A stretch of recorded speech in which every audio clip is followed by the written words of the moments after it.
जय श्री श्याम दोस्तों। आस्तिक कहानियों में आपका स्वागत है। वैशाख मास महात्म तीसरा अध्याय।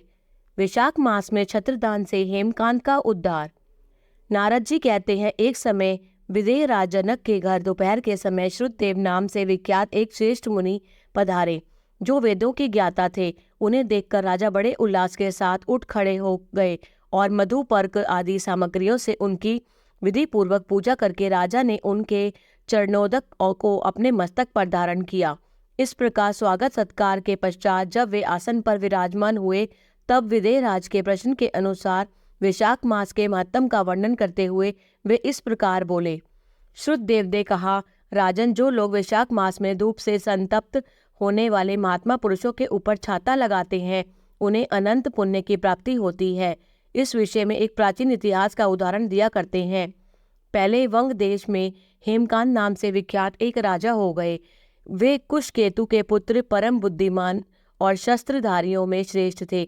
एक दिन वे शिकार खेलने में आसक्त होकर एक गहन वन में जा घुसे। वहां अनेक प्रकार के मृग और वराह आदि जंतुओं को मारकर जब वे बहुत थक गए, तब दोपहर के समय मुनियों के आश्रम पर आए। उस समय आश्रम पर उत्तम व्रत का पालन करने वाले शर्तरची नाम वाले ऋषि समाधि लगाए बैठे थे। उन्हें बाहर के कार्यों का कुछ भी भान नहीं था। उन्हें निश्चल बैठे देख राजा को बड़ा क्रोध हुआ और उन्होंने उन महात्माओं को मार डालने का निश्चय किया। तब उन ऋषियों के 10,000 शिष्यों ने राजा को मना करते हुए कहा, ओ खोटी बुद्धि वाले नरेश, हमारे गुरु लोग इस समय समाधि में स्थित हैं। बाहर कहाँ क्या हो रहा है इसको ये नहीं जानते, इसलिए इन पर तुम्हें क्रोध नहीं करना चाहिए। तब राजा ने क्रोध से विफल होकर शिष्यों से कहा, द्विज कुमारों, मैं मार्ग से थका मांदा यहाँ आया हूँ, अतः तुम ही लोग मेरा आतिथ्य करो। राजा के ऐसा कहने पर वे शिष्य बोले, हम लोग भिक्षा मांगकर खाने वाले हैं। गुरुजनों ने हमें किसी के आतिथ्य के लिए आज्ञा नहीं दी है। हम सर्वथा गुरु के अधीन हैं, अतः तुम्हारा आतिथ्य कैसे कर सकते हैं। शिष्यों का यह कोरा उत्तर पाकर राजा ने उन्हें मारने के लिए धनुष उठाया और इस प्रकार कहा, मैंने हिंसक जीवों और लुटेरों के भय आदि से जिनकी अनेक बार रक्षा की है, जो मेरे दिए हुए दानों पर ही पलते हैं, वे आज मुझे ही सिखलाने चले हैं। ये मुझे नहीं जानते, ये सभी कृतघ्न और बड़े अभिमानी हैं। इन आतताइयों को मार डालने पर भी मुझे कोई दोष नहीं लगेगा। ऐसा कहकर वे कुपित हो धनुष से बाण छोड़ने लगे। बेचारे शिष्य आश्रम छोड़कर भय से भाग चले। भागने पर भी हेमकांत ने उनका पीछा किया और 300 शिष्यों को मार गिराया। शिष्यों के भाग जाने पर आश्रम में जो कुछ सामग्री थी, उसे राजा के पापात्मा सैनिकों ने लूट लिया। राजा के अनुमोदन से ही उन्होंने वहां इच्छा अनुसार भोजन किया। तत्पश्चात दिन बीतते बीतते राजा सेना के साथ अपनी पुरी में आ गए। राजा कुशकेतु ने जब अपने पुत्र का यह अन्यायपूर्ण कार्य सुना, तब उसे राज्य करने के अयोग्य जानकर उसकी निंदा करते हुए उसे देश से निकाल दे दिया। पिता के त्याग देने पर हेमकांत घने वन में चला गया। वहां उसने बहुत वर्षों तक निवास किया। ब्रह्महत्या उसका सदा पीछा करती रहती थी, इसलिए वह कहीं भी स्थिरता पूर्वक रह नहीं पाता था। इस प्रकार उस दुष्टात्मा के 28 वर्ष व्यतीत हो गए। एक दिन वैशाख मास में जब दोपहर का समय हो रहा था, महामुनि तीर्थ यात्रा के प्रसंग से उस वन में आए। वे धूप से अत्यंत संतप्त और तृषा से बहुत पीड़ित थे, इसलिए किसी वृक्षहीन प्रदेश में मूर्छित होकर गिर पड़े। देव योग से हेमकांत उधर आ निकला। उसने मुनि को प्यास से पीड़ित और मूर्छित और थका मांदा देखकर उन पर बड़ी दया की। उसने पलाश के पत्तों से छत्र बनाकर उनके ऊपर आती हुई धूप का निवारण किया।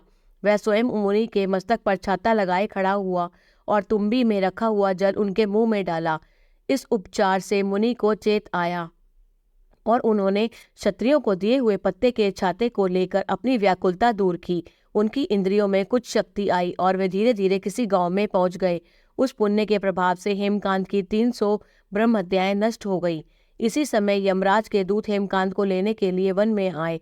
उन्होंने उसके प्राण लेने के लिए संग्रहणी रोग पैदा किया। उस समय प्राण छूटने की पीड़ा से छटपटाते हुए हेमकांत ने 3 अत्यंत भयंकर यमदूतों को देखा, जिनके बाल ऊपर की ओर उठे हुए थे। उस समय अपने कर्मों को याद करके वह चुप हो गया। छत्रदान के प्रभाव से उसको भगवान विष्णु का स्मरण हुआ। उससे स्मरण करने पर भगवान महाविष्णु ने विश्व सेना से कहा, तुम शीघ्र जाओ, यमदूतों को रोको, हेमकांत की रक्षा करो। वह अब निष्पाप है और मेरा भक्त हो गया है, उसे नगर में ले जाकर उसके पिता को सौंप दो। साथ ही मेरे कहने से कुशकेतु को यह समझाओ कि तुम्हारे पुत्र ने अपराधी होने पर भी वैशाख मास में छत्रदान करके एक मुनि की रक्षा की है, अतः वह पाप रहित हो गया है। इस पुण्य के प्रभाव से वह मन और इंद्रियों को अपने वश में रखने वाला, दीर्घायु, शूरता और उदारता आदि गुणों से युक्त तथा तुम्हारे समान गुणवान हो गया है। इसलिए अपने इस महाबली पुत्र को तुम राज्य का भार संभालने के लिए नियुक्त करो। भगवान विष्णु ने तुम्हें ऐसे ही आज्ञा दी है। इस प्रकार राजा को आदेश देकर हेमकांत को उनके अधीन करके यहाँ लौट आओ। भगवान विष्णु का यह उपदेश पाकर महाबली विश्वसेना ने हेमकांत के पास जाकर यमदूतों को रोका और अपने कल्याणमय हाथों से उसके सब अंगों में स्पर्श किया। भगवत भक्त के स्पर्श से हेमकांत की सारी व्याधि क्षण भर में दूर हो गई। तदनंतर विश्वक्सेना उसके साथ राजा की पुरी में गए। उन्होंने देखा कि महाराज कुशकेतु ने आश्चर्य मुक्त हो गए। भक्ति पूर्वक मस्तक झुकाकर पृथ्वी पर साष्टांग कर घर में प्रवेश कराया। वहां नाना प्रकार के स्तोत्रों से इनकी स्तुति तथा वैभवों से उनका पूजन किया। तत्पश्चात महाबली विश्वक्सेना ने अत्यंत प्रसन्न होकर राजा को हेमकांत के विषय में भगवान विष्णु ने जो संदेश दिया था वह सब कह सुनाया।